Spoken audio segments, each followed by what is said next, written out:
Muy bien, tenemos nosotros en pantalla al doctor Mario Gutiérrez Canales, doctor en Derecho y Ciencia Política. Doctor Gutiérrez Canales, muy buenas noches. Los saluda Mercedes Morocho, del programa de Las del Estribo. Como siempre, un placer tenerlo acá. Buenas noches, Mercedes. También para mí es un gusto siempre poder dialogar contigo y con la mejor disposición para comentar seguramente asuntos de coyuntura importantes. Sí, justamente el tema del voto de confianza del gabinete Bellido. ¿Usted cómo ve el panorama electoral, doctor Gutiérrez Canales? Gracias, Mercedes, por la pregunta. Sí, estamos ya próximos a poder conocer el debate y el pedido de confianza del Premier, el señor Bellido, y del gabinete que finalmente lidera, ¿no? Hemos tomado conocimiento hasta hoy que probablemente hayan algunos cambios, incluso desde la propia cabeza, ¿no? Y eso está generando, por lo menos a nivel del Parlamento, y como no, también en la opinión pública, cierta incertidumbre. Las encuestas nos han dicho recientemente que hay un alto porcentaje de la población que no está de acuerdo con la conformación de este gabinete. Entonces, yo creo que por ese lado es importante que el presidente escuche la opinión de la población. La legitimidad finalmente de nuestras autoridades se refuerza precisamente atendiendo a cuál es el sentir de la comunidad. Y también de parte del Congreso es importante que se haga control político, pero con responsabilidad. Si finalmente el presidente toma la decisión de hacer los cambios en el gabinete que le garanticen ejecutar su política de gobierno, que le garantice además generar gobernabilidad, finalmente creo que la decisión del otorgamiento de la confianza va a ser positiva y sobre todo sincera, no necesariamente porque el Congreso tenga que evitar una posible disolución del mismo, sino porque hay un consenso en que la conformación del gabinete es idóneo para llevar a cabo políticas que finalmente nos beneficien a todos. Hoy se ha aprobado una comisión del Congreso que indica que se va a citar tanto a los ministros de Defensa como del Interior, justamente para ver y que expongan sus planes de trabajo, las políticas que van a desarrollar en sus respectivos sectores. ¿Qué le parece a usted? El Congreso de la República en principio tiene la competencia para hacer ese tipo de citaciones, eso finalmente es control político. Las comisiones especializadas, además del Congreso, pues tienen el deber de exigir a nuestras autoridades, en este caso a los titulares de estas carteras tan importantes, de conocer, saber cuál es el estado de las gestiones que vienen desarrollando, pero sobre todo que las autoridades den cuenta de las denuncias, de las irregularidades que aparentemente se están presentando y que los ministros finalmente como responsables políticos tienen que explicar.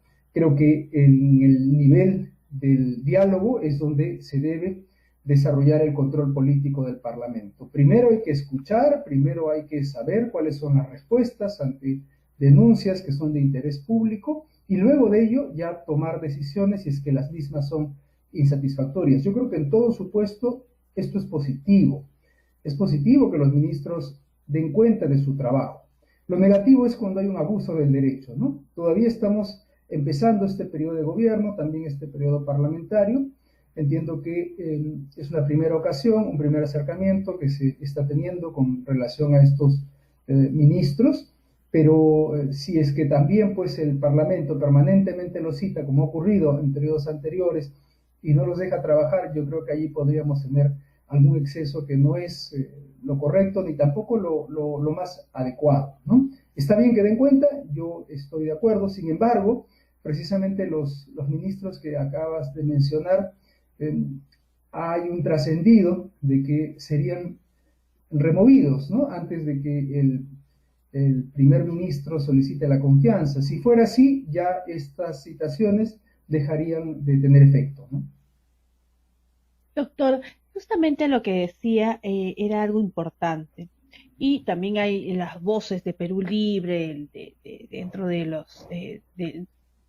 del gabinete que manifiestan que no los dejan trabajar porque han pasado pocos días, todavía no llegan quizás al mes de haberse sentado y ya les piden que avancen cuando es materialmente imposible llegar a una transferencia tan pronta y sentarse en un lugar. Eso lo sabemos cualquiera que ha ejercido de repente una gerencia o no, o un trabajo nuevo, el trabajo más simple, ni bien te sientas y ya te piden resultados.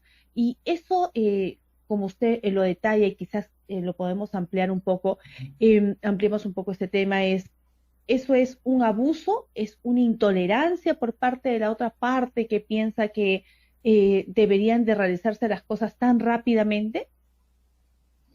Gracias por la pregunta porque me permite explicar cómo se desarrolla la práctica parlamentaria en este campo. Lo regular, yo diría lo normal, es que siempre cuando se instalan las comisiones ordinarias en el Congreso, ya sea la Comisión de Educación, la Comisión de Defensa, la de Salud, lo regular es que siempre, como una de las primeras sesiones, se cita al ministro titular de la cartera con la cual guarda relación esa comisión especializada, ¿no? Por ejemplo, la Comisión de Defensa cita al ministro de Defensa. No necesariamente porque haya alguna denuncia o algún asunto de interés público que aclarar, sino porque se quiere saber cuál va a ser la política de gobierno sectorial que se va a llevar a cabo, ¿no? Y sobre la base de ello, incluso llegar a algunos acuerdos, algunos consensos para trabajar de manera coordinada entre el Congreso y el Ejecutivo, porque recordará usted, Mercedes, que el Ejecutivo plantea iniciativas de ley ante el Congreso y el Congreso las tramita, pero además con carácter de urgente, ¿no? Entonces, si ese es el sentido, la orientación que se da a la invitación de los ministros al inicio de las gestiones, yo creo que es positivo, ¿no? Pero sí es cierto que si es que esta conducta de citar permanentemente a los ministros, a veces por situaciones absurdas, solamente con la intención de lo que conocemos como el chantaje político o una presión ya caprichosa, por supuesto que siempre va a ser negativo. Los ministros de Estado, más aún en una situación como en la que nos encontramos, donde hay tantas prioridades, tantos asuntos urgentes que atender, pues tienen que trabajar. Si van a tener que estar permanentemente en el Congreso respondiendo por la sinrazón, por supuesto que ello no contribuye de ninguna manera a que se ejecuten las políticas públicas más importantes y los afectados, al final de cuentas, siempre van a ser los miembros que integramos la población. Yo creo que en este particular caso no hablaría yo todavía de que el Congreso esté cometiendo algún exceso, algún abuso, por dos razones fundamentales. Uno, que, repito, es algo normal, que cuando se instalan las comisiones citan a los ministros de Estado con los cuales tienen vínculo las comisiones especializadas, y por otro lado, que han habido algunos inconvenientes con relación a el perfil, sobre todo de los ministros, y la cartera con la cual finalmente ellos se van a identificar o van a hacer el trabajo. Entonces, creo que es importante que aclaren ante el Parlamento, ¿no?, cuáles son las razones por las cuales pues, se pueden desvirtuar estas denuncias que en algunos casos han sido yo creo, si no graves, por lo menos importantes de aclarar y que la población conozca, ¿no? Doctor, tenemos actualmente unos tribunos en el TC que están con mandatos vencidos. Tenemos que próximamente el defensor del pueblo también ya va a acabar su mandato y así sucesivamente, ¿no? E incluso un pleno del Jurado Nacional de Elecciones, que lo decimos a diario, que está incompleto. Eso es gracias al Colegio de Abogados de Lima, que hasta ahora no fija fecha presencial y estamos pues en el aire también, ¿no?, los que estamos participando. Pero sobre todo por el Congreso. Vayamos al tema del Congreso, por tan importantes representaciones, ¿no? Y así sucesivamente hay varias. ¿Usted cree que realmente se pueda elegir? Porque ya el día de hoy se ha conformado una comisión encargada para designar a los magistrados del TC y bueno, ver pues si de una vez ya se va a realizar e igualmente esperemos que se dé en el caso del defensor del pueblo, que son organismos tan importantes por los cuales no se pueden dejar pues sin que estén las personas debidamente llamadas conforme a la Constitución política. Sí, sin duda, la Constitución es clara. La Constitución, nuestra norma más importante, no hablo de la ley orgánica del tribunal ni de su estatuto normativo. Estoy hablando de la propia Constitución cuando define que el mandato de los miembros del Tribunal Constitucional es de 5 años y no hay reelección inmediata, ¿no? Si bien la ley orgánica del tribunal permite que los magistrados continúen la función hasta que no se concrete a sus reemplazantes, pues evidentemente esa norma tiene que ser aplicada con razonabilidad. De ninguna manera puede contradecir la Constitución cuando establece un periodo exacto de mandato, ¿no? En el caso peruano, no es la primera vez que se producen estos retrasos.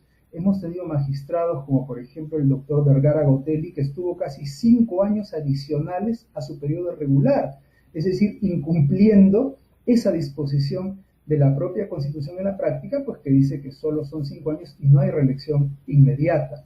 Yo creo que ya en esta situación en la que tenemos casi la totalidad de magistrados con mandato vencido, son 6 de 7 magistrados que están aproximadamente más de 2 años ya de modo excepcional en el cargo, pues deben ser reemplazados de acuerdo con no solo la Constitución, la ley orgánica del tribunal, sino también con este reglamento de elección de miembros del Tribunal Constitucional que se aprobó en el periodo parlamentario anterior.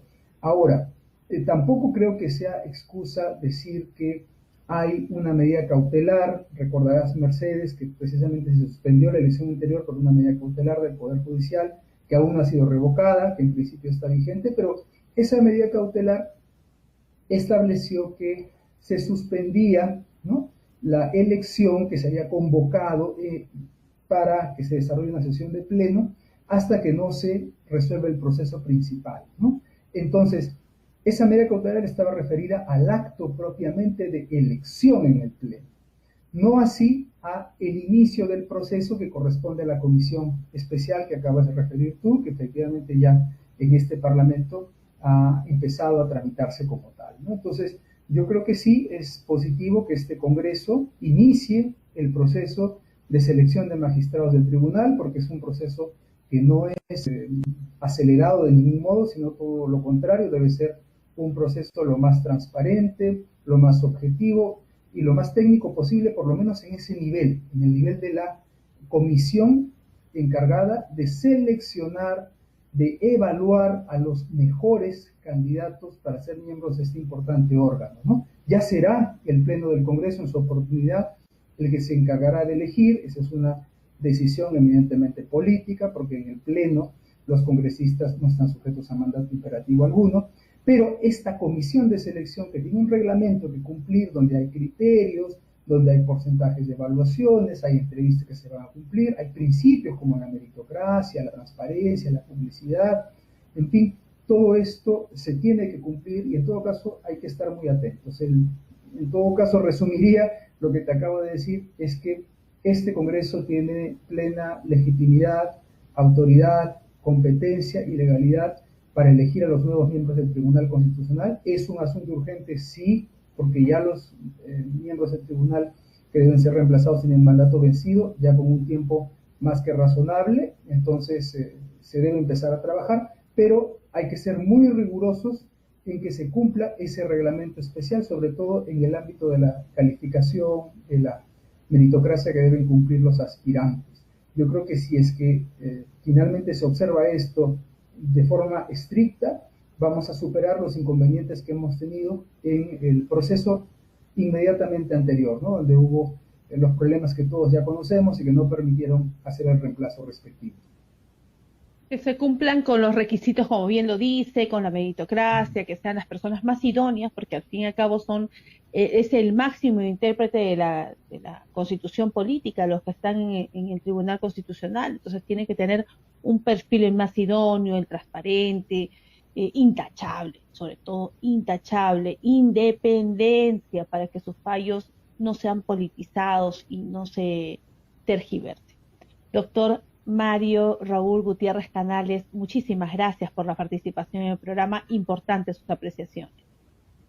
No, al contrario, gracias Mercedes a ti por la invitación y siempre con la mejor disposición para atender lo que ustedes tengan a bien consultar. Buenas noches. Muy, muy buenas noches. Muchísimas gracias.